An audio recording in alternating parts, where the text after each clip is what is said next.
যখন কারো বিরুদ্ধে কোনো অভিযোগ আসে, অভিযোগ তদন্ত হবে, চার্জশিট হবে, তারপরে সেটা বিচার হবে, তারপরে আপনি তাকে অভিযুক্ত হিসাবে দাবি করবেন। তার আগে তো আপনি তাকে অভিযুক্ত হিসাবে দাবি করতে পারেন না। কিন্তু প্রসিকিউশন কি করছে? মনের মাধুরী মিশিয়ে উনি এখানে বলতেছেন এই হয়েছে সেই হয়েছে।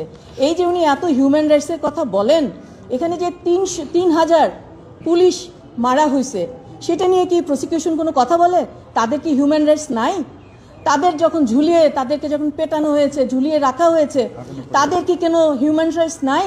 তাদের হিউম্যান রাইটস আছে কি না আছে বলেন। এই যে অনেক মানুষকে, আরেকটা বিষয় আমি বলি, এই যে প্রসিকিউশন, আরেকটা আমাদের যে গেজেট হয়েছে একটা, যে কতজন আমাদের লোক এখানে, কতজন ছাত্র মারা গেছে, এই গেজেটটা নিয়ে আমি একটা প্রশ্ন করে যেতে চাই আপনাদের কাছে। সেটা হচ্ছে যে এখানে আমি একটা লিস্ট পেয়েছি 800 সামথিং। এখন হ্যাঁ, এখন এই লিস্ট 876 বা কিছু, যারা মৃত, যারা ফিরে আসছে, তাদের সাথে ইনক্লুড কিনা আমি জানি না। এটা নিয়ে একটু তদন্ত হওয়া উচিত। আর সেকেন্ডলি আরেকটা বিষয় হচ্ছে যে আমি এই যে রিপোর্টটা দেখেছি, সেখানে গেজেটে যেমন মারা গেছেন যিনি, ওনার বয়স কত বলা নাই, উনি ছাত্র কি, ওনার প্রফেশন কি বলা নাই, উনি কোন কারণে মারা গেছেন বলা নাই, ওনাকে কোন হসপিটালে উনি মারা গেছেন বলা নাই। সুতরাং এটা নিয়েও কিন্তু একটা বিতর্ক আমার মনে হয় ভবিষ্যতে আসবে। এটাও সঠিকভাবে হওয়া উচিত। দেখেন, যে কোনো মৃত্যুই কিন্তু অত্যন্ত দুঃখজনক, সঠিকভাবে সব কিছু হওয়া উচিত। আমাদের যে প্রোক্লেমেশন অফ ইন্ডিপেন্ডেন্সের যে ডিক্লারেশন 150, আর্টিকেল 150-এ, সেখানেও বলা আছে এই বিষয়গুলো, যে কিভাবে আমরা এই ডিক্লারেশনটা আসবে, এবং এখানে এটা পরিষ্কারভাবে এই বিষয়গুলো আমাদের কনস্টিটিউশনে বলা আছে। সুতরাং এটা নিয়ে আর কোনো প্রশ্ন আসা উচিত না যে এই যে ইন্টারন্যাশনাল ক্রাইমস ট্রাইব্যুনালে এই মামলাগুলো চলতে পারে, কারণ এটা হচ্ছে একটা পলিটিক্যাল বিষয় ছিল। এটা কোনো যুদ্ধ ছিল না, স্বাধীনতার যুদ্ধ ছিল না। এটা হচ্ছে একদম নিরেট একটা পলিটিক্যাল।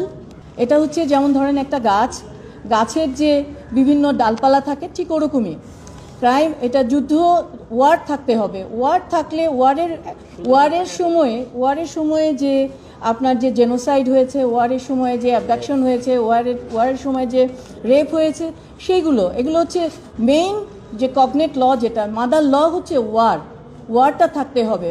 এবং এই ট্রাইব্যুনালটা এই কারণেই, আপনি যদি মনে করেন যে হ্যাঁ আলাদা করে আপনি বিচার করবেন, আমাদের দেশের যে প্রচলিত আইন আছে, সেই আইনে কিন্তু অলরেডি এই বিষয়গুলো নিয়ে কিন্তু মামলা হয়েছে এবং মামলা কিন্তু চলমান। এবং এটা হচ্ছে আবার দ্বিতীয়বার কিন্তু এখানে আবার এসছে, এই একই অপরাধী নিয়ে আবার দ্বিতীয়বার এসছে। এবং শুধু তাই না, আপনারা যদি মনে করেন ওনারা আবার ট্রাইব্যুনাল করবেন, কিন্তু এই ট্রাইব্যুনালে হবে না। আইনের নিয়ম হচ্ছে, যে কোনো আইন যখন আপনি যে কোনো কোর্টে, যখন আপনার বিরুদ্ধে একটি অ্যালিগেশন আসে, সেই কোর্টে আপনি যাবেন, যে যদি আপনি মনে করেন যে আপনার এই কোর্টের সেটা অধিকার নাই, এখতিয়ার নাই, সেটা আপনি ওই কোর্টে যেয়ে বলতে পারেন। আমরা এই কারণেই এখানে এসে এটা বলেছি, যেহেতু এই কোর্ট আমার বিরুদ্ধে একটা অ্যালিগেশন নিয়ে এসেছে এবং আমাকে এখানে শোন অ্যারেস্ট দেখানো হয়েছে, সেই কারণে আমরা এই কোর্টে এসে বলেছি যে না, আপনার এই এখতিয়ার নেই। আমরা অবশ্যই উচ্চ আদালতে যাব, যদি আমাদের পছন্দ মতো এখানে যদি দেখি যে না, এখানে আমরা যে অ্যাপ্লিকেশনটা করেছি, আমাদের অ্যাপ্লিকেশন যদি রিজেক্ট হয়, অবশ্যই আমরা উচ্চ আদালতে